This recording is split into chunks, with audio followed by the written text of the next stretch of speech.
¿Qué tal? Buenas noches, ¿cómo están todos? Los mandamos un saludo desde Londres 1671. El día de hoy tenemos una actividad especial que es un panel de discusión acerca del tema de los migrantes y la caravana de hondureños en Tijuana, específicamente. Nos acompañan Erika Cler y Anel Ortiz. Les damos la bienvenida, gracias por estar acá con nosotros. Vamos a estar platicando un poco acerca de algunos temas que tienen que ver con esto, diferentes aspectos. Vamos a mencionar que seguramente recuerdan a Anel Ortiz, ella ya ha estado con nosotros en alguna otra mesa de discusión también. Ella está estudiando desarrollo global, el doctorado en desarrollo global, y estudió desarrollo regional, siempre va hacia el desarrollo. Y en el Colegio de la Frontera Norte estudió la maestría especializada en los efectos de la migración, impactos en el territorio, ¿no? Entonces, vamos a tratar de incorporar nuestras distintas perspectivas como habitantes de la ciudad de Tijuana, pero además tratando de hacer un foco más profundo hacia el fenómeno a partir desde nuestras disciplinas. No vamos a hablar sobre el contexto político, las reacciones sociales, mencionaremos un poco cómo los locales han reaccionado, las reacciones en las redes, también esta cuestión que tiene que ver con los migrantes, un poco los sesgos, manipulación de las masas, y vamos a terminar con tratar de ver una perspectiva a futuro. Para empezar, Horacio nos va a leer una fábula y de ahí nos echamos a andar con la plática. Bien, pues como decía Erika, estaremos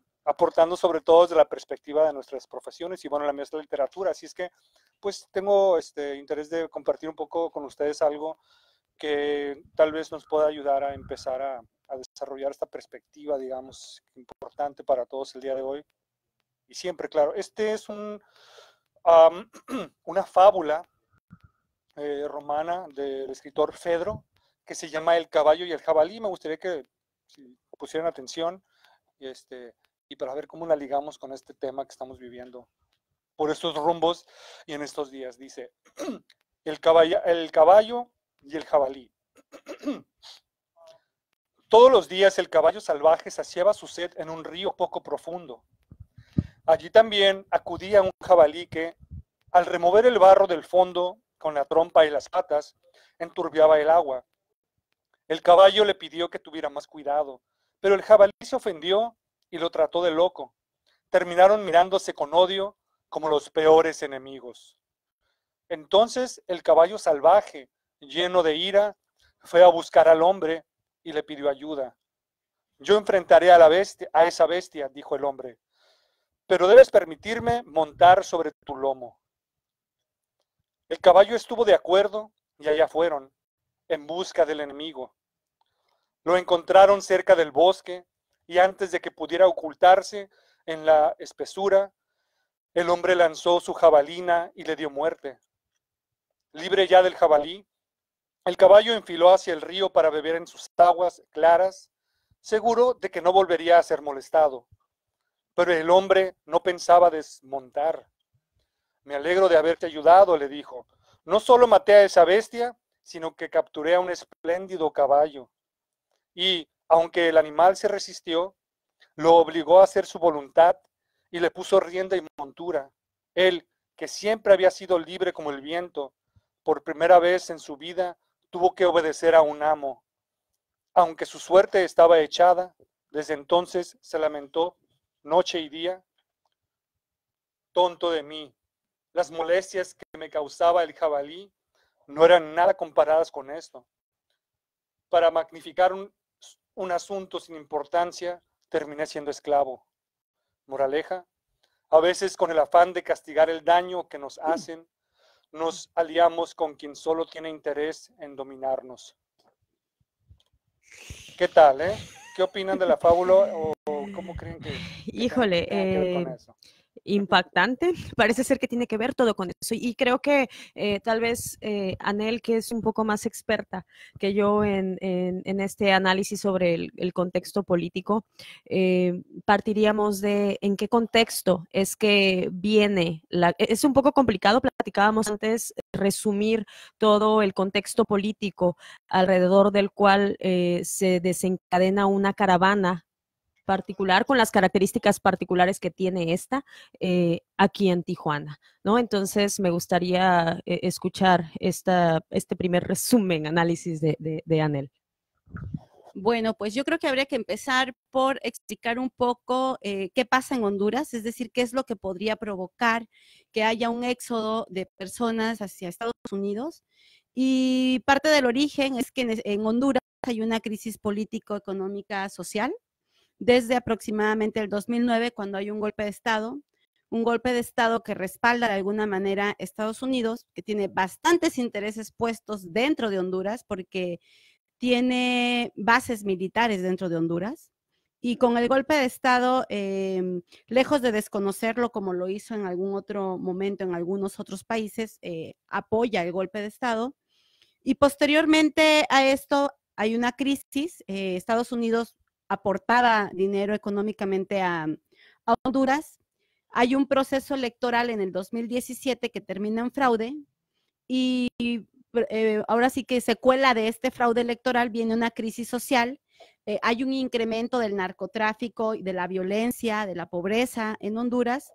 Y justo en el momento de mayor crisis para Honduras, Estados Unidos retira el apoyo económico que estaba dando, lo cual pues viene a terminar hasta cierto punto en este éxodo masivo, porque era lo que contenía de alguna manera la migración por pobreza, en un primer contexto, ¿no?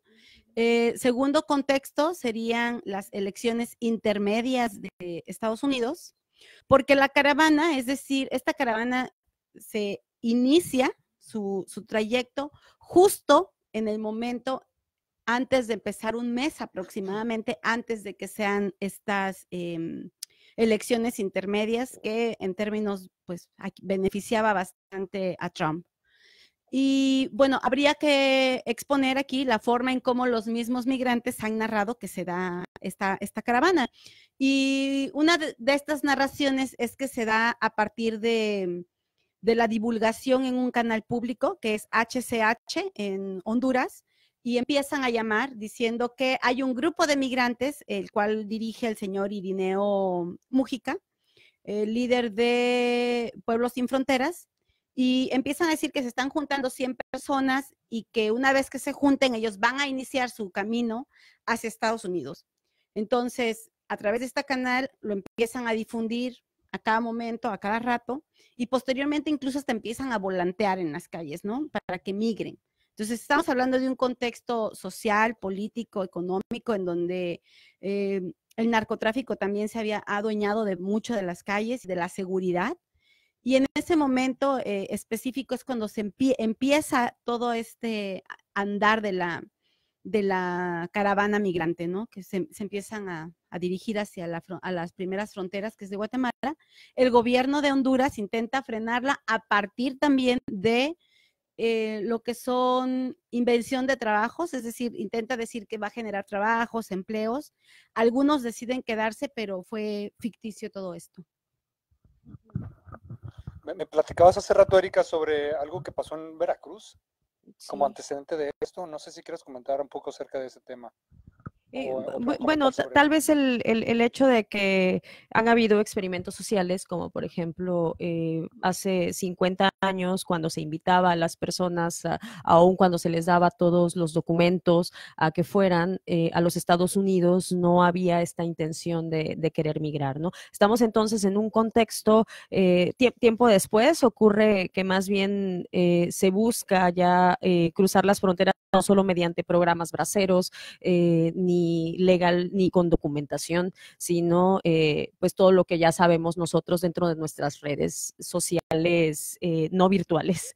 Sabemos que pues se presenta la migración a partir de las redes que ya están establecidas, se hacen procesos de indocumentación y como hay oferta en aquel espacio, pues las migraciones se presentan de manera masiva, más no con esta característica particular que tiene este fenómeno, que son las caravanas, y las caravanas cobran de relevancia en contextos políticos, y eso es algo que tenemos que, de lo que estamos partiendo, que una caravana no es, sí sucede un éxodo, o sea, si hay una situación real de necesidad de las personas que vienen, de algunas de las personas o de muchas de las personas que vienen en ese grupo de migrantes, se manejan diversos números, no tenemos un número exacto, se manejan 8,000, 7,000, algunos dicen 9,000, no lo sabemos a ciencia cierta, pero definitivamente hay una diversidad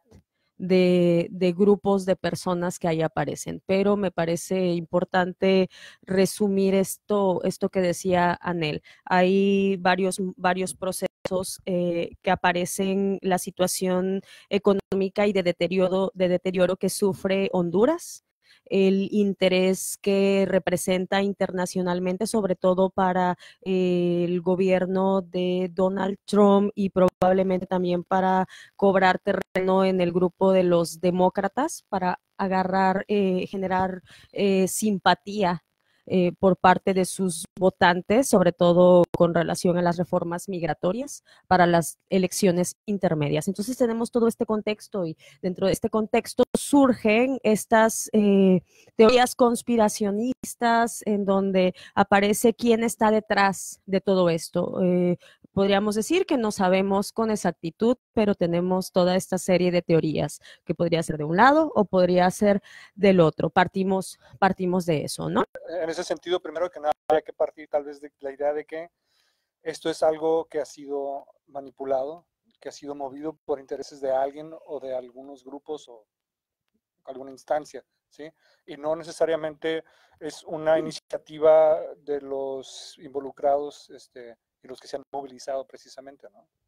Creo que justamente eso es algo que habría que rescatar y que hacer énfasis, sin estar a favor o sin estar en contra, hay que ser objetivos y justamente, es decir, hay muchos intereses que se mueven dentro de la migración, muchas ventanas de oportunidad para grupos delincuentes, incluso con una migración masiva, y mucha necesidad de personas reales, familias reales, porque hemos visto de todo. Hemos visto personas saltando en una reja, así como en esa misma reja hemos visto a los niños de 5 o 6 años, bebés, estar sufriendo los empujones, ¿no? Entonces, yo pienso que nadie pone en riesgo a su familia, es decir, yo no viajaría con mi nieto, mi bebé, mi hijo, para ponerlos en riesgo. Entonces, ahí habría que ver que justamente hablábamos de este contexto social, porque hablando con uno de los migrantes me comentaban que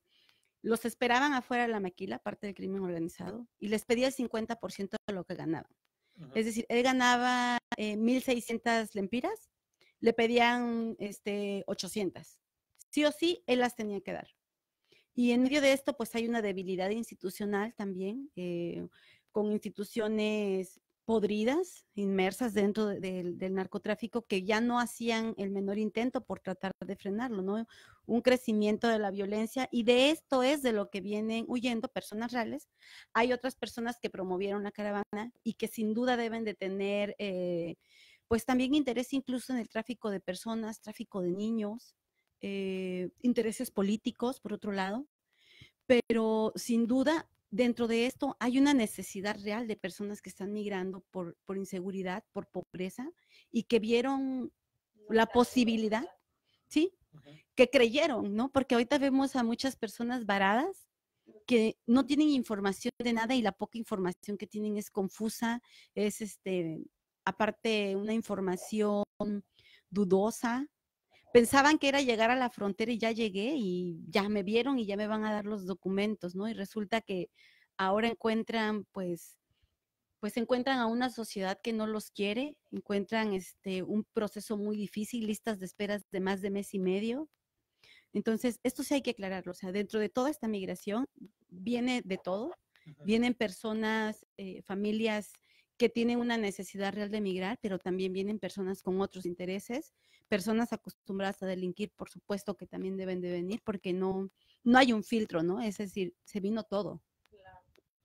Sí, en ese sentido, también remarcar que sí hay una necesidad real, por supuesto. En todo caso, son necesidades manipuladas, podríamos decir, en un momento dado. O gente que ya tenía la iniciativa, pero se ha mezclado en todo esto, ¿verdad? Podemos decirlo así. Sí, algunas de las, creo, todos nosotros nos acercamos tanto a los albergues como al muro para entrevistar a algunas personas, no porque estuviéramos representando algún medio, sino porque queríamos saber quiénes eran aquellos que están llegando y por qué están llegando, sobre todo por estas teorías que aparecen y queremos buscar una explicación real de lo que sucede. Entonces, efectivamente nos encontramos con esa diversidad que mencionan ustedes dos. Hay como Anel mencionó, estas personas que están huyendo verdaderamente porque ya están sentenciados por el crimen organizado y no pueden entrar a su propia casa, a su propio barrio, y la única alternativa es huir. Y se presenta esta oportunidad en la que se les dice, en bola vamos a lograrlo, ¿no? Si nos vamos en caravanas, la unión hace la fuerza, es como el lema que permea en todos ellos y se genera una emoción, una esperanza exacerbada y se dice, bueno, pues, o sea, sí hay estas personas que de verdad sueñan con mejorar su contexto y no todos, y yo ya la mencionaba en algún video por ahí, no todos... no todos tienen las posibilidades de lograrlo, tampoco todos tienen una vulnerabilidad en todo el sentido amplio de la palabra. Hay algunos que son muy jóvenes, que todavía su negocio se está manteniendo, pero quieren tener aún un mejor nivel del que ya tienen, ¿no? Entonces hay toda una diversidad. Hay una de las personas a las que yo entrevisté me dijo que ya había estado en los Estados Unidos y que había sido deportado. Entonces también existe toda esta desinformación o esta falsa creencia de que se va a lograr entrar a los Estados Unidos si todos presionan políticamente. Y sabemos que hay una serie de procedimientos para lograr un asilo político. Para empezar, uno tiene que comprobar que ya no puede estar en su país, y hay otro que es la solicitud de asilo humanitario, ¿no? Y también se tiene que hacer todo un proceso de comprobación que efectivamente se cubre y lamentablemente observamos que no todos cubren esos requisitos de entrada, podemos observar eso. De hecho, creo que eso es algo que bien importante, porque hablando de esta manipulación de masas, es decir, una de las características que tiene la migración es que los pobres no migran, porque se necesitan recursos para poderte mover de un lado a otro. Y es ahí en donde nosotros decimos, ¿quién financió? ¿Quién financió para que se pudieran mover 7,000 personas? Porque mover un grupo es, pues, movernos 6, 10, digo, pero mover 7,000 personas, estamos hablando de 7,000 personas en diferente momento, de diferentes contextos, y aquí es en donde llama la atención, ¿no? O sea, los pobres no migran, y justamente también pensando en eso, muchos se han ido quedando en el camino. De hecho, algunos ya ni siquiera llegaron a México, ¿no? Se quedaron en Guatemala, porque efectivamente, o sea, aquellos que tienen más necesidad, el simple hecho de tener que comprar agua para el camino, de comprar comida para el camino, ya implica un gasto. Entonces, el pobre no migra. ¿Quién está financiando los autobuses? Veíamos y comentábamos hace un momento las estrategias que los estados en el interior de México han tomado. Dicen, ¿por qué los ayudan? ¿Por qué los apoyan? Y veíamos la postura de Veracruz, en donde les ofrece autobuses, ni bien llegaban, les dice, yo les voy a dar autobuses para que se vayan, ¿no? ¿Por qué? Porque no me conviene tenerlos en la ciudad, tenerlos más de 10 días implica un gasto enorme, mantener o darle de comer a 1,000, a 2,000, 3,000 personas por 10 días. Entonces, ¿qué hago? Mejor te ofrezco camiones, hago un solo gasto, me deshago de cualquier problema social, incluso de la sociedad que está en contra, me deshago del problema y ahí nos vemos, ¿no? Te lo dejo Estado de México, Ciudad de México, Monterrey, Tijuana, Tamaulipas, Chihuahua. Sí, Tijuana Ahí definitivamente. les van. ¿no? O sea, mientras yo ya no los vea aquí, ya no los tenga, se acaba mi problema. ¿Por qué los apoyo? Bueno, pues porque es una estrategia para empezar política, económica, racional, ¿no? Entonces ahí habría que ver, y esto es algo que comentábamos al principio, los pobres no migran, entonces sí habría que ver quién está financiando, quién es el que está otorgando recursos y quién se beneficia ¿no? Para que puedan migrar en esta cantidad.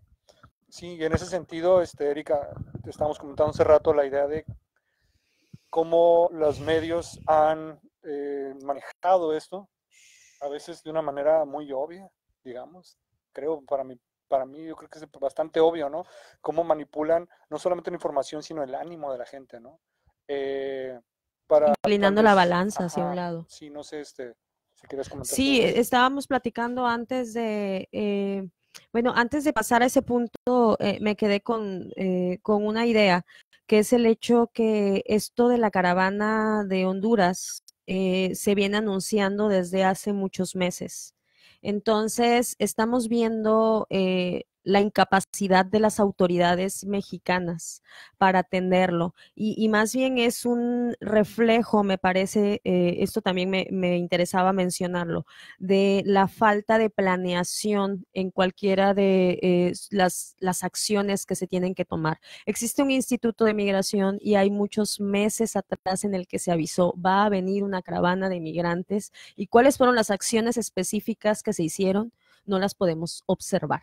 Está aquí en Tijuana y ya está aquí en Tijuana una buena parte, ya tenemos más de 2,000 migrantes hondureños, salvadoreños y algunos guatemaltecos también, pero no pero vemos una crisis, hay un descontento social y que en gran medida, y aquí lo voy a ligar con lo que mencionas, Horacio, en gran medida por el paso se viene documentando por los medios de comunicación y por algunas personas que influyen en las redes sociales que empiezan a cementar ese paso de los migrantes. Entonces, ¿qué es lo que se segmenta? Toda esa realidad no se presenta en su totalidad y se graba, por ejemplo, el hecho que si cuando dejaron Querétaro, dejaron un basurero, que si cuando les dieron comida, no la rechazaron y no querían comer frijoles porque eso era comida de puercos. O sea, hay una serie de mitos que se empiezan a generar a Y partir, exaltados por memes, de hecho. se exaltan por memes, exacto, se viralizan videos en los que hay más de 300,000 reproducciones, en aquellos en los que efectivamente hay una persona reportera, entre comillas, o un reportero urbano que enseña que en la basura hay ropa que rechazaron los migrantes malagradecidos. ¿No? Entonces todo y yo le decía a Jorge ayer, es que cómo es que ¿por qué les están dando?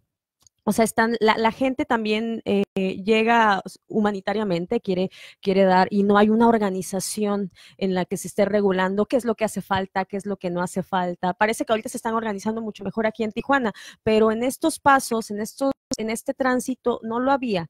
Y pues les llevan comida que ya no necesitan. Les llevan ropa de más, les llevan, o sea, y muy probablemente en el paso, pues sí, personas que probablemente no tienen hábitos de limpieza, personas que efectivamente pues ya estén muy saciadas porque ya los alimentaron durante todo el trayecto. O sea, vemos esta manipulación mediática por todos lados. ¿Querías decir algo? Sí, de hecho, ahí es bien importante porque dos cosas, ¿no? La primera puntualización sería, ¿por qué México, si México sabía que venía una caravana, no hizo nada? Bueno, es importante porque desde el 2015 la Organización Internacional de las Migraciones ya no considera a México un país de tránsito, lo considera un país de destino.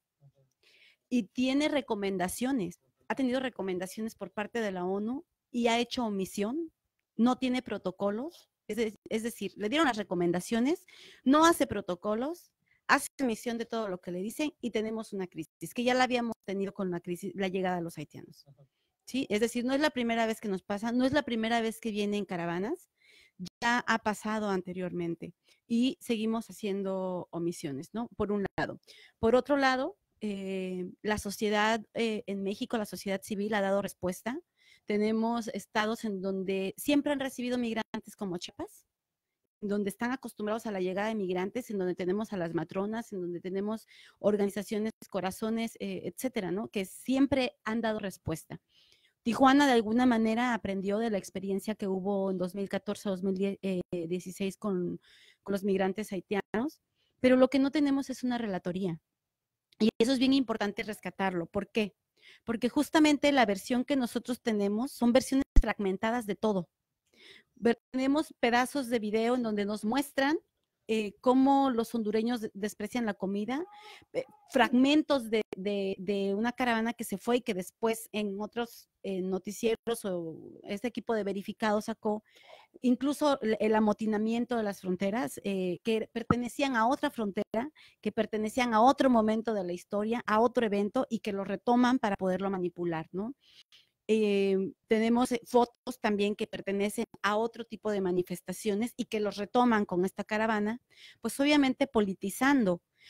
Y tenemos a medios que reproducen discursos de odio, que reproducen discursos racistas, que reproducen mensajes de xenofobia.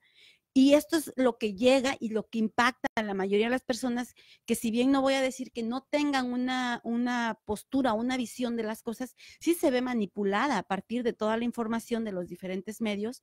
Y aquí haría el llamado porque no hay relatores. Y un relator es muy importante. Chiapas tiene a partir de asociaciones civiles relatoría, es decir, hoy llegaron tantos migrantes, hoy vimos pasar, hoy la sociedad se comportó de esta manera, hoy los migrantes hicieron, porque esto nos podría dar un panorama más completo, porque lo único que tenemos son fragmentos de qué dicen, qué piensan y que yo acomodo a lo que ya de por sí tengo en la cabeza o me dejo manipular por mi medio, ¿no?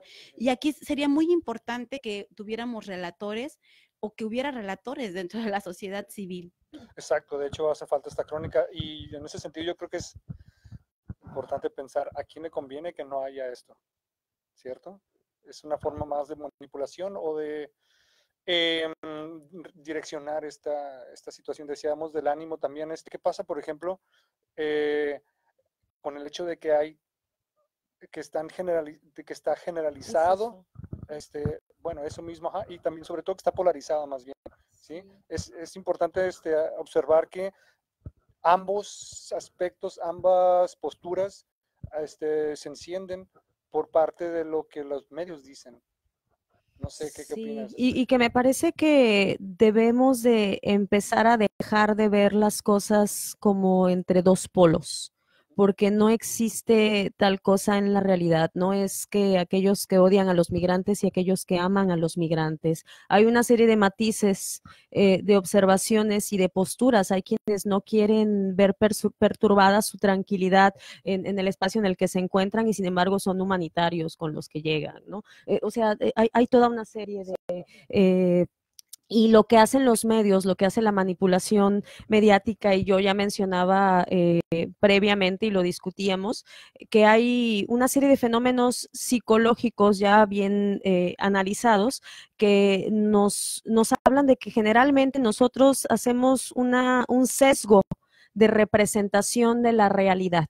Sí, el sesgo de representación o el error de atribución fundamental tiene que ver con el hecho que nosotros como seres humanos solemos atribuirle a una pequeña acción que ejerce un sujeto, por ejemplo, una acción incorrecta. Por ejemplo, un migrante hondureño se le cae una bolsa de basura o la tira a propósito, entonces hay una atribución a la disposición interna que él tiene, ¿no? Y solemos decir, bueno, es que es un cochino, es un cerdo y seguramente siempre hace eso en su vida. Eso es un reflejo de que así lo hace. Y parte de esto del sesgo de representación también incluye que cuando nosotros nos comportamos de una manera incorrecta en algún momento determinado, lo atribuimos al contexto y decimos, no, a mí no me pasa, es que a mí nada más se me cayó por accidente y yo nunca hago eso.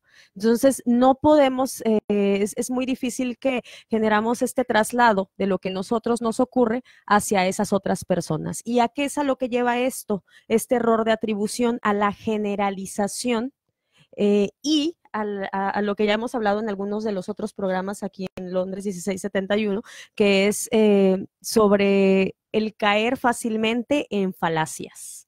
¿Sí? Entonces generalizamos a hechos particulares como esta fragmentación de la realidad a partir de las redes sociales, grabo lo que quiero influir en los otros, ¿no? Si mi canal de YouTube es un canal que tiene la intención de hacer ver que los hondureños son malos, voy a grabar solamente aquellos espacios, aquellas acciones feas en las que contribuyan. Miren, este está tomando Tonayán, que por cierto también habían ese tipo de situaciones, ¿no? Había gente alcoholizándose de los que venían en la caravana, pero al lado de ellos había también una familia, una mamá amamantando a su bebé que pues simplemente estaba esperando a que le dijeran qué hacer o saber cómo proceder. O sea, teníamos todo ese matiz de realidades y eso no era mostrado por quienes querían mostrar la realidad de aquellos hondureños alcohólicos, criminales y que parecen de la Mara Salvatrucha. Y que nada más quisiera puntualizar la idea de que eso lleva a una especie de provocación en la sociedad.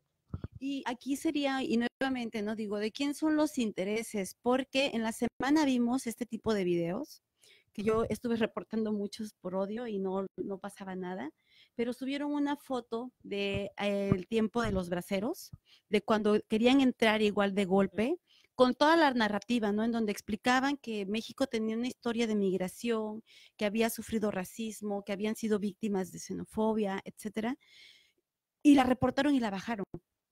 Entonces, ¿a quién no quiere que se sepa o qué es lo que están manipulando? ¿Sí? Porque digo, la foto no era ofensiva, no estábamos diciendo mentiras. México efectivamente tiene una relación con Estados Unidos de migración. México tiene 12 millones de migrantes, de los cuales el 46% vive en Estados Unidos, ¿no? Entonces, habría que ver ahí qué daño generaba esta foto. Porque no se veía agresiva, no estábamos diciendo mentiras, los quienes la compartimos, y fue eliminada. Tal vez querían eliminar la memoria histórica. La memoria histórica, probablemente, ¿no? Es Que decir, suelen hacer, ¿no?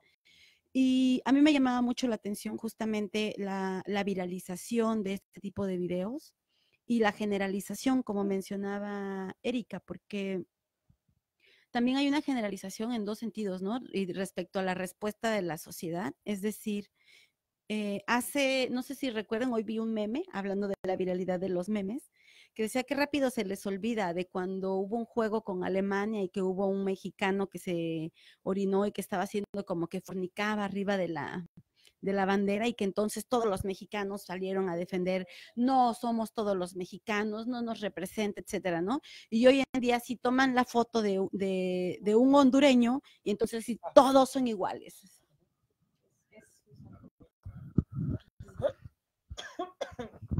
Sí, bien, entonces esto tiene que ver con lo que generan estas generalizaciones, estas representaciones fragmentadas de la realidad. Y el ánimo hacia un lado se provoca para la incitación de la violencia, por ejemplo. Por lo menos el desorden, es lo que yo pienso, veo, hay desorden de alguna u otra forma. El día de hoy vivimos desorden en la ciudad de Tijuana por la manifestación y la antimanifestación, ¿le llamaban algo así? ¿Qué pasa con eso? También sí. está... También estuvimos platicando, sí. Caravanas y anticaravanas, dice Anel. Pero bueno, el desorden, por lo menos la confusión, si no la violencia por sí misma, es algo a lo que se está incitando. ¿Por qué? Sí, que platicábamos hace un rato que parecería ser que en las redes sociales no aparecen tanto o no se visualizan tanto los mensajes de apoyo en contraposición con los mensajes de odio. Parecería ser que no aparecen. Como experiencia personal, tal vez ustedes vieron aquí en nuestro canal que subimos un video documentando en ese momento y eso fue porque estábamos en ese espacio y había que documentar lo que estaba ocurriendo y entonces me acerqué a algunas personas a entrevistarlas. Entonces yo dije en ese momento, entre muchas otras cosas, si quieren pueden checarlo, ahí está en nuestro archivo de videos. Dije, ¿Qué días fue eso exactamente? El 13 de noviembre, me parece. El día que llegaron, yo estaba en un café. Yo estaba en un café ahí en la playa. Entonces una amiga me manda un mensaje y me dice, están pasando, vienen la caravana caminando a playas y todos bien alarmados, ¿no? Entonces el Frontera estaba grabando en vivo el camino que estaban haciendo y ahí aparecían mensajes en los que se decía, no quisieron quedarse en un albergue y vienen a acampar a la playa, al muro. ¿No? Entonces fue algo que se viralizó y todos en Tijuana, o al menos los que estábamos al pendiente de la caravana, nos pusimos atentos a esa noticia. Esto es un segundo movimiento, una segunda llegada, después de que un día previo llegaron de la comunidad LGBT. 2 días antes, había llegado el domingo a una casa de Airbnb que fue rentada por para 85 fueron, no me acuerdo el número exacto, pero entre 70 y 85 personas hondureñas de la comunidad LGBT. En toda una casa completa. En toda una casa completa. Llegaron mostrando sus banderas de la comunidad LGBT, entraron, entonces esto escandalizó a los vecinos y se viralizaron también videos en los que se mostraba que los vecinos llegaron a atacarlos. Llegaron a decirles que se fueran porque ellos eran personas no gratas aquí en nuestro país, que no querían que estuvieran ahí. Entonces, pues ahí empezó el primer discurso.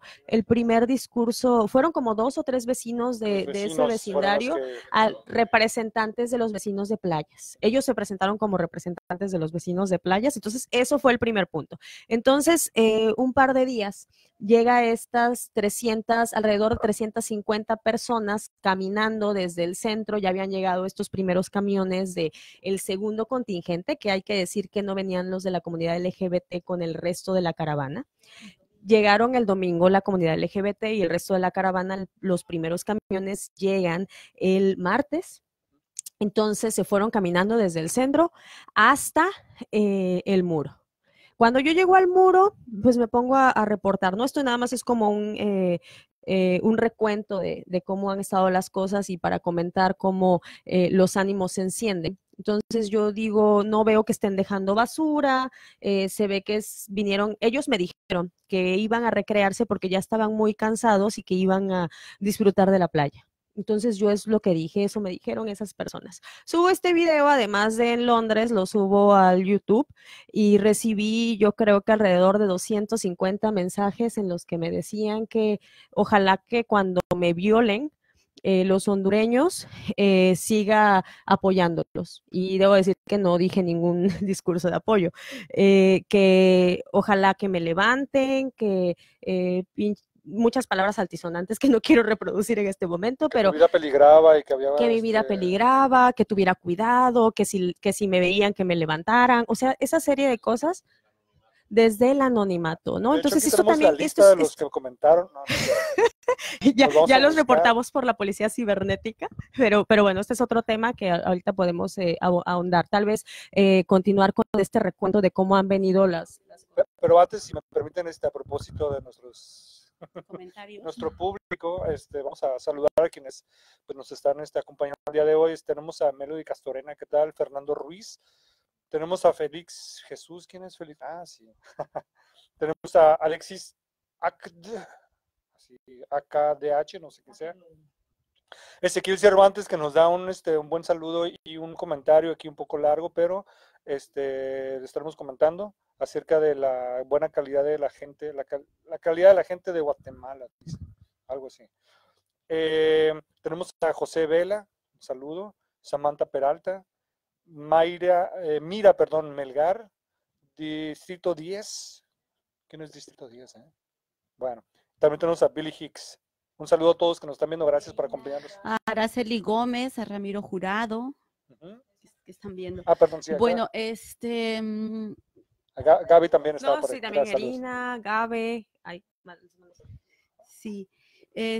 Bueno, yo quiero hacer el recuento a partir de, fue martes, porque a mí me tocó ir el martes en la tarde, justamente después del acoso hay por parte de los vecinos de Playas, porque no sé si esta foto sí se viralizó, en donde ya está la comunidad LGTB dentro de la casa y están los vecinos tomando fotos desde las rendijas de las puertas de la casa, ¿no? O sea, de afuera hacia adentro están tomando fotos. Ok, porque están, okay, y comentarios en donde, y ya no se sabe específicamente entonces aquí cuáles son las demandas, ¿no? Ciertamente los vecinos, porque decían, bueno, es que deja que lleguen migrantes, son gays, pero aparte de gays, vienen vestidos de mujeres, son payasos, ¿no?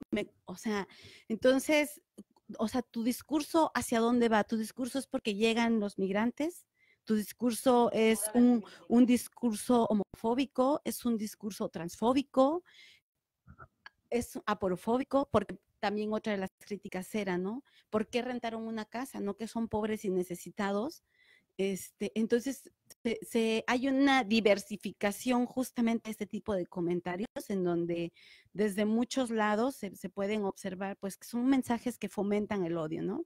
Y ahorita que hablaba de los mensajes, a mí un líder de un partido político, pues me amenazó, no me amenaza, ¿no? Pero me dice que tengo ese tipo de comentarios porque no me contrata y empieza a descalificar lo que pienso por otras cosas.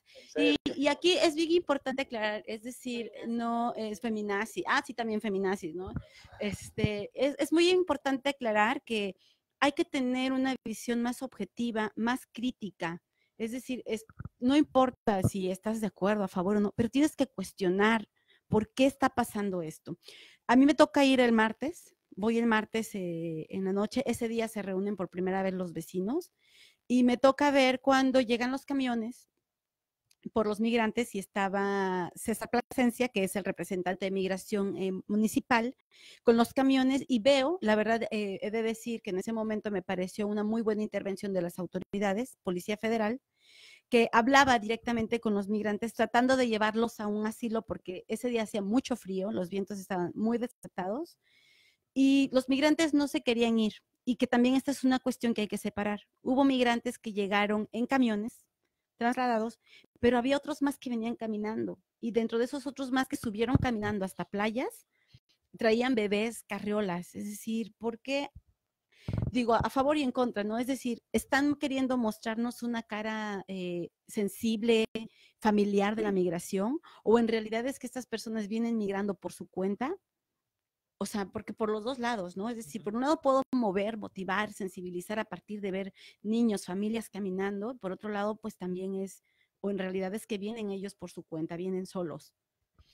Y estando ahí, veo como los federales les piden que por favor suban a los camiones y el discurso de varios de ellos era como, pues es que sí nos vamos, pero ya nos dijeron que son más de 20 kilómetros y volver a caminar 20 kilómetros otra vez de regreso hasta Playas. Y le digo, pero ¿cuál es tu interés de regresar a Playas? Y es cuando me dicen, ¿no? Lo que pasa es que nosotros desde Honduras ya sabíamos que teníamos que llegar a este punto, a la frontera de Playas, aquí, al muro. Entonces le digo, ¿pero quién les dio esa instrucción? Y me dice, es que no reconozco un líder. Y entonces ya me voy de ahí, empiezo a preguntar a diferentes personas si reconocen algún líder. Y nos dice, así como decir, él es el líder y señalarlo, no, pero sí teníamos ya personas visibles. En Guadalajara, de la noche a la mañana ya no estaban, ¿no? Abandonados. Y también nos mencionan esta parte de que se empiezan a, dicen, nosotros nos separamos, el grupo que viene, o sea, los otros 7,000, era imposible organizarnos, porque viene de todo, y ellos mismos reconocen, ¿no? Y me decía un señor que venía solo, dijo, yo cuando empecé a ver el caos, dejé a mi familia en Chiapas. Vine primero hasta acá para ver si se puede. Y si no, es más fácil que yo me regrese y agarrar a mi familia de Chiapas para allá que gastar en el regreso todos. Aparte dijo, esto está muy feo, ¿no? Oye, o sea, ellos mismos reconocen que hay una vulnerabilidad al interior, que hay otro tipo de personas también en su interior y esto es importante mencionarlo. Posteriormente, entonces, hay líderes que tenían señalado, desaparecen en Guadalajara, más o menos el tiempo en que estaban en Guadalajara es cuando terminan las elecciones intermedias de Estados Unidos. importante, llegan a la frontera, llega este señor Irineo Mújica el día miércoles, cuando ya les instalan el albergue, porque llegaron en la madrugada, llegan otros autobuses, y dice el señor, no, pues es que no nos vamos, si nos vamos, empiezan a llegar los vecinos, llega el señor, yo voy a ir a ver los albergues, ¿no? De repente llega, bueno, es que los albergues, pues sí están bien lejos, ¿no? Sí están como a 50 kilómetros, pero pueden ir, pero, pero se pueden separar y ya vienen, ¿no? No se vayan a perder, y es que el regreso, pero pueden ir. Entonces yo veía ahí como una manipulación realmente de si hay albergues y de si vayan, pero no vayan. Y por otro lado, pues en ese momento también empezaron a agredirlos, ¿no? Es decir, el miércoles hubo una agresión directa de los, que ya no se sabe si eran vecinos directamente de playas, porque había personas con un discurso de váyanse por favor a los albergues porque no queremos tenerlos aquí, y otros que de plano eran váyanse, regrésense, y termina en una trifulca en donde ya ni siquiera, en donde algunos mencionaban que habían sido los migrantes quienes habían trepado ya a la reja y empiezan a aventar piedras, pero hay quienes dicen que es respuesta de una agresión, y veía al otro día una narrativa de este señor Alfredo Álvarez, en donde dice, ahora sí le toca a los ciudadanos, ¿no? Porque no fueron, o sea, los que se comportaron agresivos fueron los mismos ciudadanos. Dice, había 3 personas que todos, lamentablemente yo creo que todo el mundo vio ese día la transmisión en directo de Frontera, 3 mujeres que eran muy agresivas, que arremetieron contra todos, ¿no? Terminaron golpeando a sociedad civil, que eran quienes estaban haciendo una valla,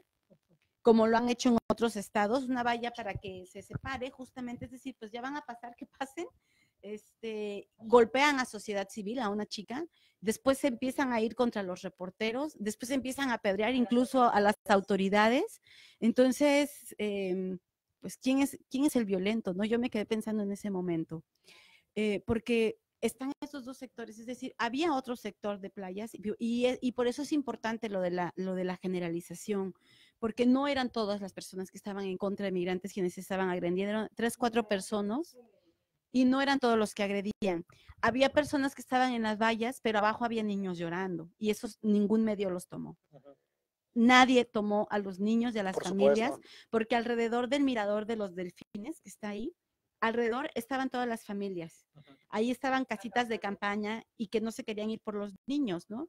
Y nadie tomó a esos niños que estaban ahí asustados y llorando, pero sí tomaron la otra parte. Y aquí es en donde volvemos a la manipulación de la información. El morbo, alimentando morbo, ¿no? Exactamente, que eso es lo que yo he criticado mucho de los medios, y he pensado que debe haber medios responsables, que debe de haber medios que informen, imparciales, y que no generen morbo, porque el morbo no ayuda, ¿no? Pero genera dinero, efectivamente. Genera audiencia, sí. Nada más que antes de comentaras 2 cosas. Uno, esto de que comentabas que llegaron a este punto de playas de Tijuana, para los que no conozcan tal vez, este lugar, playas de Tijuana, no hay cruce, por supuesto, no hay cruce, no hay manera de cruzar, es una barda. En realidad, técnicamente, no se puede pedir refugio, además técnicamente es un lugar por donde no se puede pasar. Algunos hablan de no, que era simbólico, que no sé qué, pero también por otro lado, habría que ver qué estaban diciendo en ese momento los medios norteamericanos en Estados Unidos. Yo estaba viendo algunas noticias y promociones que hacen por allá, y lo decían así puntualmente, la caravana viene y estará por acá para el día de elecciones, así lo decían puntualmente. ¿Qué pasa con eso? Bueno, hay un vínculo, creo que es bastante obvio. Sí, definitivamente definitivamente el uso político, sea pro demócratas, en apoyo a Trump, o sea, hay diferentes versiones entre si era para favorecer a Trump o para perjudicar a Trump. Lo cierto es que en el ambiente político en realidad no alcanzó el nivel que se esperaba, ¿no? Pues el Senado se mantuvo republicano y la ola azul demócrata que se esperaba tampoco ocurrió. Pero aquí una cosa importante que mencionó Anel, y me parece bueno retomar, es el papel de los líderes y el comportamiento de las masas. Entonces, cuando Inicialmente uno puede pensar que uno toma una decisión individual y que por voluntad propia uno decide abandonar su país y en beneficio a su familia, y uno dice, ah, ya tomé la decisión y yo me pongo valiente y me voy. Sin embargo, tenemos el efecto de los medios de comunicación por un lado, pero por otro lado el efecto que tiene la asociación, el hecho de que haya más personas en masa, y cuando hay más personas en masa, sabemos que ocurren distintos procesos de despersonalización, de desindividualización. Entonces ya no somos Erika, Anel u Horacio, sino que somos parte la caravana migrante. Entonces somos miembros de la caravana. Cuando somos miembros de la caravana, muchas de las veces nos convertimos en seguidores u obedientes del líder, ¿no? Entonces hay una persona que a lo mejor empezó organizando, supongamos que con las primeras 100, 300 personas, y las demás que se fueron añadiendo por la oportunidad que vieron de irse, de cruzar. Por ejemplo, estos casos a mí son los que más me impresionaron, los que fueron deportados. Ellos, conociendo muy bien las leyes de los Estados Unidos, pues saben que no tienen la posibilidad de solicitar un asilo. Y bueno, estos casos que se fueron pegando hacia esta posibilidad de irse en la bola, por decirlo de alguna forma. Pero si estamos hablando de masas, estamos hablando de lo que le funciona a las masas no es la razón, sino la emoción. Entonces yo lo vi con esas 350 personas que estaban ahí, que uno de ellos dijo, ¿qué? ¿Nos aventamos? ¿Nos subimos? No sabemos si alguien tenía ya la instrucción, no sé si alguien tenía la instrucción de hay que provocar a la patrulla fronteriza. Quienes no tuvieron la oportunidad de verlo en ese momento, pues pueden revisar los récords que están.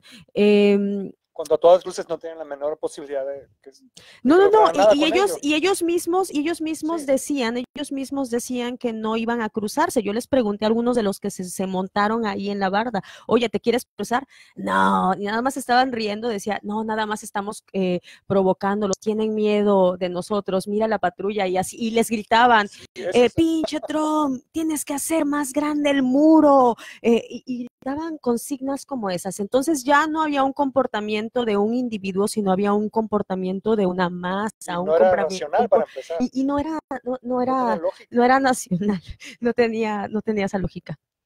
Y creo que aquí también es importante mencionar las características de quienes lo hacen, porque son jóvenes, 17, 21 años, son quienes están brincando arriba de estos, ¿no? Y pues de los que probablemente, sí, ¿no? Y aquí también yo quiero retomar una de las cuestiones que veíamos y de cómo todos tienen algún beneficio con esta caravana, porque en Veracruz se perdió un autobús con 100 personas, de los cuales 70 eran niños y 30 eran mujeres. Probable tráfico de personas. Y es importante porque también en Jalisco, no supe qué terminó y no quiero ser como alarmista, busquen la nota bien, pero Aristegui el día miércoles mencionó que cuando decide Jalisco retirar su apoyo, se compromete a llevarlos a una estación cercana. Los migrantes estaban viendo hacia dónde y estaban Nayarit, ¿no? Entonces les explican que para Nayarit no, porque Nayarit está en crisis. Entonces es cuando deciden llevarlos no hasta la frontera con Sinaloa, pero sí a una central de autobuses. Y lo que se sabía ese día es que habían desaparecido 460 niñas, 400 y algo niños. Eran, creo que 58 mujeres y como 1,300 hombres, a los cuales los mueven en la madrugada, a las 3 de la mañana, los dejan a 90 kilómetros de la central de autobuses, y ya no seguí la nota, pero era el cuestionamiento que tenía Aristegui en tu noticiero el día jueves justamente, y que a mí me llamó mucho la atención, porque esto se presta para trata, se presta para tráfico de personas, ¿no? Habría que ver realmente si qué pasó con esos niños y qué es lo que está pasando alrededor, ¿no? Los otros movimientos, qué otra cosa se está moviendo alrededor. Sí, por cierto que eso nos lleva también a pensar que tal vez sí hay una orquestación, pero finalmente sea o no como tal, si hay diferentes situaciones involucradas que se han empalmado en una misma, ¿sí? Hablábamos tal vez, o se hablaba por ahí de si hay una prioridad, una es la que tiene la prioridad, o cómo está esto, se han ido como acumulando intereses, por ejemplo, de esto que decías, tipo de crimen, ¿verdad? Organizado. Las coyunturas políticas. El momento de las elecciones intermedias, el momento internacional en el que se busca, bueno, en el que las migraciones en Europa cobran una importancia relevante y no solamente es la crisis de la migración europea, la crisis de la migración latinoamericana, o sea, aparece en todo el contexto. Y tal vez para que vayamos cerrando, ir discutiendo estas últimas partes. Por supuesto, estamos a 15 días para el inicio del gobierno y parte de la perspectiva es que el Instituto de Migración se instale aquí en la ciudad de Tijuana. Que para quienes no son de aquí de Tijuana, Tijuana es una ciudad hecha de migrantes. Estamos acostumbrados a las grandes cantidades de migrantes, no de esta forma en la que están llegando, pero no súbitamente. Sin embargo, quiero volver a recalcar el hecho de que no fue sorpresivo. Ya se venía avisando desde mucho tiempo atrás y no es para que se responda de una manera en la que en este momento estoy haciendo la solución, ya que está aquí el problema. Sí, entonces también llama la atención entre la prensa nacional e internacional la postura inicial que toma el presidente municipal de la ciudad, en el que a nivel nacional se posiciona como representante de los tijuanenses y los tijuanenses, dice él, no quieren a los migrantes y los migrantes son delincuentes, los migrantes se presentan y sin embargo, o sea, se presenta con esta posición muy frontal en la que dice que culpa al gobierno federal por no detenerlos y dice que va a hacer una consulta ciudadana en la que va a pedir la opinión de los tijuanenses a ver si quieren o no a los migrantes y en caso de que digan que no, va a poner un retén en Tecate en donde los va a detener. Entonces tenemos, dicen por acá que en Sonora hicieron esto, yo no tengo esa información, pero al menos 2 camiones los detuvieron por ahí. Pero bueno, después se retracta, seguramente del gobierno federal o por ahí de la línea parlamentaria, le dijeron que ese tipo de cosas no se podían decir y dice, no, pues Tijuana es una ciudad de migrantes y se sale de una conferencia de prensa porque ya no sabe qué más contestar ante la respuesta que parecería ser visceral y que dio en ese momento, ¿no? Pero bueno, para quienes no conocen al presidente que tenemos aquí en Tijuana, pues ese tipo de respuestas en realidad son más o menos normales en él. Es casi esperado el tipo de reacciones que tuvo en ese momento, ¿no? Entonces, sorprende nacional e internacionalmente el hecho de que no se está comportando con una postura política con la que tendría que comportarse, ¿no? Al menos ser políticamente correcto, al menos ser diplomático, al menos apegarse, siendo Tijuana la ciudad fronteriza migrante que es, tendría que tendría que tener una perspectiva más internacionalista, su discurso, una perspectiva más apegada a los acuerdos internacionales que ya han sido firmados y los acuerdos, incluso se atrevió a decir que derechos humanos se le iba a ir encima, o sea, ya de antemano sabía que derechos humanos se le iba a ir encima y dijo algo que yo me puse a investigar en las redes y vi las reacciones, que decía que los derechos humanos son para la gente derecha, para humanos derechos, ¿no? Entonces, bueno, esto de decir humanos derechos, estaba implícito el hecho de que los hondureños no son humanos derechos, ¿no? Entonces, pero bueno. Bueno, también está esta postura de que realmente entraron ilegalmente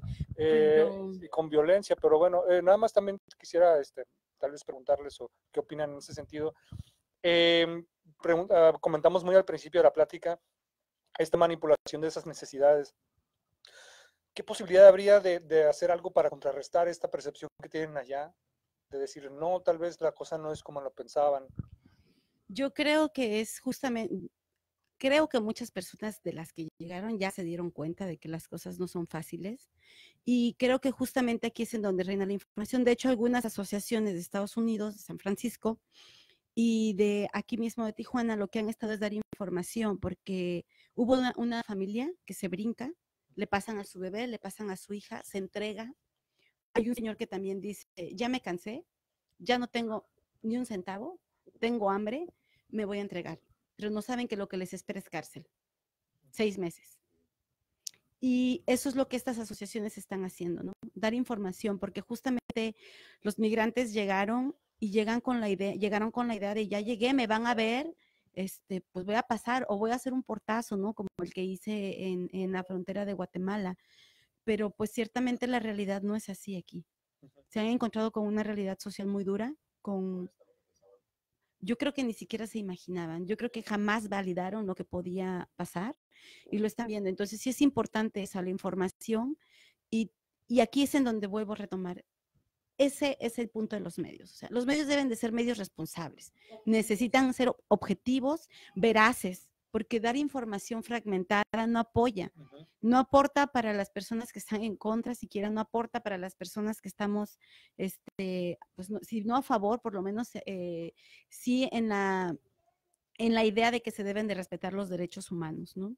Es decir, ya están acá, pues te van a deportar porque lamentablemente ese es el camino que van a seguir. Algunos se quedarán, quienes logren comprobar que requieren el asilo político, el asilo humanitario, pero habrá quienes tendrán que volver eventualmente en un mes y medio, y durante ese mes y medio hay un reto por completo de recursos, porque Tijuana es un municipio, pues si bien grande en dimensiones y en problemas, pero es un municipio que con un presupuesto pequeño, efectivamente, con una seguridad pública que apenas alcanzaba para los que estábamos, es decir, eran, ¿cuántos policías, Erika? 2,200, que alcanzaba creo que uno por 500 personas, y ahora tenemos a una sociedad inconforme y por otro lado también a un grupo de migrantes que está llegando y que si bien, digo, todo es posible y si bien en algún momento empiezan a tener necesidad, podrían comenzar a delinquir, porque esa es una realidad, digo, no podemos decir, no van a delinquir y van a esperar. Exactamente, hay reclutadores de delincuencia, habrá quienes ya hayan sido cooptados para eso, habrá quienes vinieron con ese objetivo, ¿no? Porque el crimen organizado es una empresa transnacional, ¿no? Huyendo de sus huyendo de las autoridades, es decir, y aquí habría que ver la respuesta que va a tener las instituciones locales, las instituciones estatales y la institución federal, porque compete a institución federal regular, es decir, ya entraron, tienen que dar una rendición de cuentas respecto a los derechos humanos, porque formamos parte de los tratados universales, nos guste o no, los derechos humanos necesitan ser respetados, garantizados por recomendación de la ONU, que ya nos lo habían dicho desde el 2015, ya se sabía que esto iba a pasar y que han resultado en omisiones, ¿no? Entonces, habrá que ver, se esperan muchísimos retos, incluso para la ciudadanía. Hay sociedad civil que en este momento está intentando afrontar la crisis emergente y no sabemos por cuánto tiempo lo pueda sostener. Tenemos un gobierno que hablaba de 10 días de apoyo, que eran las primeras declaraciones. También tenemos a un gobierno de Honduras que vinieron sus representantes a decir que iban a apoyar pues a los hondureños durante su estancia aquí. Entonces queda mucho por ver todavía. Hay muchísimos retos de seguridad, esta cuestión de la integración, es decir, qué tan abierta va a estar la sociedad de Tijuana a ser tolerables 1 mes y medio, 2 meses, 3 meses en lo que se cumplen los procesos de asilo. Y las futuras migraciones que pudieran suceder. Ajá. Justamente ya estamos cerrando con esto de qué perspectivas tenemos y tenemos la experiencia de migrantes pasados, tenemos la experiencia de los migrantes de Haití, que se estima que llegaron alrededor de 20,000 en diferentes momentos. Junto y que con, al final gente procedente de otros países. de África, por ejemplo. Entonces, Entonces, tenían sí, las base. demografías eran diferentes también, pero los procesos de integración de la comunidad haitiana en este punto podríamos decir que que fueron exitosos en un nivel. Hubieron personas que fueron deportadas, de todos los 20,000 que estuvieron aquí, se habla de alrededor de 500 personas de los que se quedaron. Distribuidos en todo México se habla de alrededor de 3,000. Se estima que alrededor de 500 personas se quedaron aquí en Tijuana. Ya tienen sus negocios establecidos. Algunos entraron, por ejemplo, en esta nueva generación a la Universidad Autónoma. O sea, ya están integrados dentro de la sociedad en cierto nivel, en cierto nivel. Pero esto también nos hace preguntarnos si el proceso de integración desde la parte de la aceptación social puede ser el mismo con migrantes de procedencia hondureña, porque Tijuana, además, como en muchos otros, ¿no? Y decíamos, esto del clasismo, la xenofobia, no es algo nuevo en nuestro país.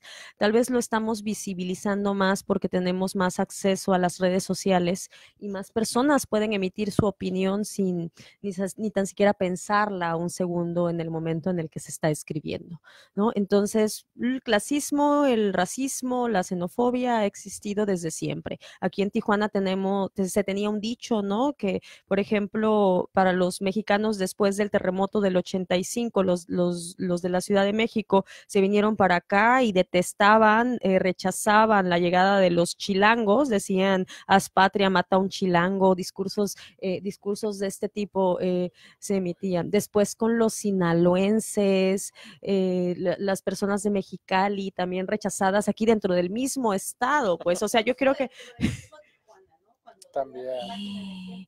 sí, hay un ejemplo del que estábamos hablando antes de entrar, que hay muchas desigualdades. Hace no mucho vino un amigo eh, que ha estado viajando por todo el país y me decía que de los lugares en los que más desigualdades vio de todo el país fue Baja California, que veía más distancia que había otros que estaban igual de jodidos por todo, ¿no? Pero aquí sí se veía mucho esta distinción. Y tal vez yo podría decirlo, y pensando en esta distancia entre uno y otro barrio, las personas que viven en playas son de un nivel socioeconómico diferente a las que viven en La Cacho, la zona Río, el Boulevard 2000, el Florido. Entonces, incluso ahí dentro de la delegación de playas de Tijuana, hubo un momento que también se manifestaba en las redes sociales en el que había un repudio hacia aquellos que no eran de playas. Hay un grupo, por mencionar un ejemplo, que se llama 100% playas. Entonces se generó una polémica en un momento, me decían en el que decían, generaron grupos alternativos en el que ahora se llamaban 99% playas, 75% playas, porque eran de aquellos que iban los domingos y que entonces no pertenecían en realidad a playas, y los de playas se enojaban cuando alguien hacía un comentario, tú ni comentes eso porque eres del Florido, ¿no? Entonces, hay este proceso, los procesos de discriminación en el sentido de que me distingo de uno y de otro son normales, pero de hecho de eso a pasar a la agresión por la diferencia, hay una distancia enorme. Y eso creo que es parte de lo que tendría que entrar en la reflexión, y lo que tal vez si tengo que cerrar con algo, yo, y ahorita tal vez cada quien que pueda cerrar con algo final, una reflexión final, sería en uno, no caer en la generalización, pensar, observar objetivamente la situación, ver que los migrantes que están llegando tienen toda una diversidad, que tanto pueden haber algunas personas que tengan antecedentes criminales o que puedan ser delincuentes, como algunas otras personas que en verdad están en necesidad de encontrar un nuevo lugar en donde vivir. Por otro lado, que no generalicemos el hecho de que algunas personas, por ejemplo, que sean sucias, significa que todos los hondureños somos sucios. Que pensemos en nosotros mismos, que si a veces tenemos una situación que delata nuestra debilidad humana, que nos hace cometer errores, que pensemos que también hay otros, que pueden, pueden caer en esa misma situación en la que nosotros estamos cayendo, como por ejemplo, si nos tomamos una cerveza, no significa que somos alcohólicos siempre, o más bien no significa que somos alcohólicos, que estamos tomando todo el tiempo. Es un ejemplo, ¿no? Entonces invitaría yo a eso, a la no generalización y, y a la no violencia. O sea, todo el mundo, híjole, hay a lo mejor una búsqueda, además de que se vean mal, además de que se vean mal, lo que están haciendo es generar una imagen muy negativa de la ciudad. Y así como se piensa que los hondureños son violentos por algunos sectores, ahora todo el mundo piensa que los tijuanenses somos xenofóbicos. Y violentos. De hecho, hoy Trump reconstruye su discurso y dice, al igual que Tijuana, o sea, ya no dice yo, ya no dice Estados Unidos. ¿Ya ven? Hoy fue, al igual que Tijuana, nosotros no tenemos capacidad para recibir. O sea, ya te pone como un referente negativo. Que también yo lo tomo como algo premeditado, pero bueno. Sí. Claro, por supuesto. Pues yo lo mismo que Erika, es decir, los invitaría a que no se dejen llevar por esta información fragmentada. Hay que abrir un poco nuestras mentes, nuestro sentido crítico hacia saber por qué, cuestionarnos. Y por otro lado, aparte del cuestionamiento, es llamar a la no violencia, ¿no? Es decir, si no estás de acuerdo con la caravana, tienes tu derecho a no estar de acuerdo, pero nadie tiene derecho a agredir. Y la ley en ese sentido debe de ser aplicable. Hoy critico mucho lo que pasó entre la marcha de caravana y anticaravana, porque al final hubo golpes y hubo ahí policías que no hicieron nada. Si tú eres de Chiapas, si tú eres de Oaxaca, si tú eres de Tijuana, si tú eres de Tecate, si tú eres del Florido, si eres de Alemania o si vienes de Honduras y agredes, estás cometiendo un delito y necesitas ser castigado. Porque hay una debilidad ahí y no lo hicieron. Hoy hubo de los dos lados que se agredieron, es decir, entiendo que la noche en playas, pues no podían subirse a tomar a los que estaban ahí manifestándose y tampoco podían intentar tomar a los migrantes porque sí iba a ser un zafarrancho más grande y porque no tenían la capacidad. Pero hoy vimos agresiones entre ciudadanos, es decir, y de hecho la forma de descalificarse era, eres una hondureña, ¿no? Le decían a la persona que la defendía. Entonces yo llamaría justamente la violencia, es decir, tienes tu derecho de no estar a favor, pero lo que no tienes es el derecho de agredir a nadie. Y por los dos lados, si seas de donde sea, si tú estás haciendo un delito, necesitas un castigo y necesita aplicarse, porque si no se aplica, mandamos el mensaje de no pasa nada. Y no, sí pasa y debe de pasar, ¿no? Sí debe de pasar. Entonces yo llamaría a eso. Y por otro lado, pues me quedo con la cuestión también de las organizaciones sociales y la cuestión de la relatoría, ¿no? Es decir, se necesita una relatoría de todo este proceso, se necesita una relatoría porque hay mucha gente oportunista alrededor de todo, de toda la necesidad de algunos cuantos o de muchos cuantos. Hay mucha gente oportunista, incluidas asociaciones civiles que se han beneficiado de la migración. Y lo digo abiertamente porque hay quienes bajan recursos públicos y bajan y fondean a nivel internacional para poder apoyar a estas oleadas de migrantes, que en realidad al final no vemos el apoyo claro, no vemos si forman parte del llamado a que vengan a Tijuana, si forman parte del verdadero llamado del respeto a los derechos humanos, y no vemos esa integración. Por otro lado, hay otras asociaciones que han estado haciendo un muy buen trabajo de organizarse, que han aprendido de otras experiencias. Y pues nada, ¿no? Sería como cuestión de no hacer bandos. Es decir, al final de cuentas vamos a seguir viviendo aquí en Tijuana. Y si se tienen que quedar un mes, 2 meses, 3 meses en lo que les dan respuesta al asilo, lo mejor, sí, exactamente, porque son muchos, ¿no? Y un llamado a los medios, o sea, basta de amarillismo, basta de noticias fragmentadas, tienen que tener responsabilidad y tienen una responsabilidad social en lo que pasa. Hoy me preguntaba con esas personas que iban a entrar, ¿qué van a hacer si entran? ¿Quieren ingresar al refugio? ¿Qué van a hacer? ¿Los van a golpear? ¿Los van a matar? ¿qué iban a hacer si lograban entrar al refugio? En contra de la caravana, que intentaban entrar por la fuerza. O sea, ¿cuál era el objetivo? Porque hay una masa, hay una emoción. Logras entrar y ¿qué vas a hacer?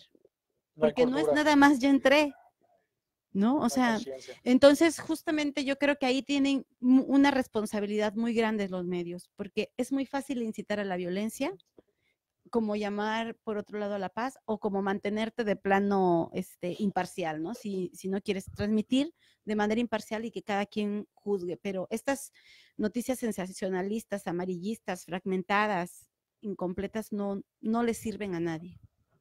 Bien, también quisiera saludar a otras personas que están acá conectadas. De hecho, Les Arista dice, no a la agresión. Víctor Concilión, saludos. Elizabeth Calvillo, Natalia Gutiérrez, hola. Brenda Sofía Michel, gracias por acompañarnos. Mireya Monarres de la Rosa, saludos. Carlos Terrones, Víctor Manuel, Adriana Ariza y todos los demás que nos acompañan. Y bueno, yo sé que ya dije que ya había cerrado, pero, pero nada más si me permites algo que me faltó mencionar, el llamado a las autoridades. ¿Sí? O sea, las autoridades, además de esta función de seguridad pública, también esta función de la atención a la cuestión migratoria. Si ya se les avisó desde tiempo atrás y bueno, ya no hicieron nada, ahora tenemos altas expectativas con el nuevo gobierno, porque tal vez este periodo de tiempo le va o sea, va a terminar Peña Nieto su mandato, no va a hacer absolutamente nada con esta llegada de la migración. Es muy altamente probable que lleguen más migraciones de Latinoamérica. Ya lo estamos viendo, lo estamos esperando, probablemente Venezuela, algunos hablan que a lo mejor Nicaragua también nos llegue. Entonces, bueno, la situación va a continuar. Las crisis migratorias a lo largo del mundo, las crisis migratorias en Latinoamérica van a continuar y como sociedad civil estamos respondiendo, esperamos que las autoridades hagan su trabajo y llamamos a que hagan su trabajo y a que nosotros como sociedad le exijamos a ellos, no busquemos enemigos incorrectos. Los hondureños, los migrantes, que probablemente están siendo manipulados o probablemente simplemente están reaccionando como masa, están respondiendo a sus necesidades, no son los enemigos.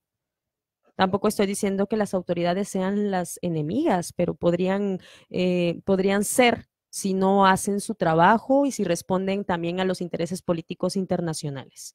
Entonces, tenemos que estar unidos como sociedad. La situación ya está aquí. Hay que responder humanitariamente. Me sumo a lo que dice Anel. La violencia jamás, jamás es la opción. Bien, y yo quisiera para cerrar nada más, al principio leímos una fábula y eso nos lleva también a pensar que esto es algo que se tiene que leer, hacer una lectura adecuada, es complejo por supuesto, pero sí a propósito de esto sabemos que es necesaria la cordura, la conciencia, y a propósito de eso y violencia y otras cuestiones, voy a leer un último texto.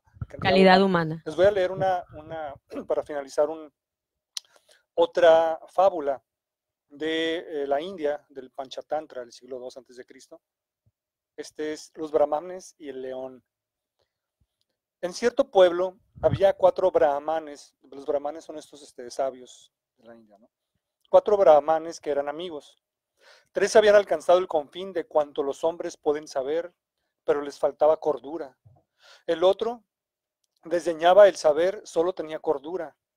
Un día se reunieron. ¿De qué sirven las prendas? Dijeron, si no viajamos, si no logramos el favor de los reyes, si no ganamos dinero. Ante todo, viajaremos.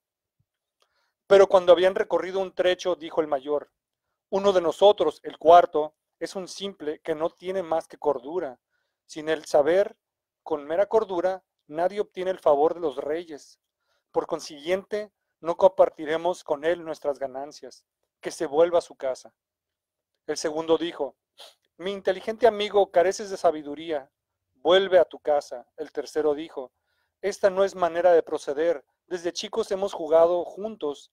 Ven, mi noble amigo, tú tendrás tu parte en nuestras ganancias. Siguieron un camino y en un bosque hallaron los huesos de un león. Uno de ellos dijo, buena ocasión para ejercitar nuestros conocimientos. Aquí hay un animal muerto, resucitémoslo.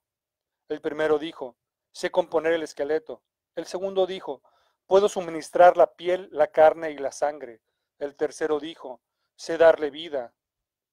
El primero compuso el esqueleto, el segundo suministró la piel, la carne y la sangre. El tercero se disponía a infundir la vida cuando el hombre cuerdo observó, es un león, si lo resucitan nos va a matar a todos.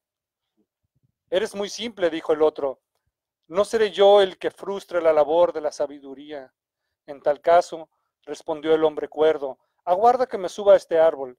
Cuando lo hubo hecho, resucitaron al león, éste se levantó y mató a los tres. El hombre cuerdo esperó que se alejara el león para bajar del árbol y volver a su casa. Gracias. Y con eso quiero cerrar, agradecerles a todos, buenas noches, hasta luego. Gracias. Gracias, Anel, por acompañarnos. Dijo a ustedes por invitar. A ustedes, gracias.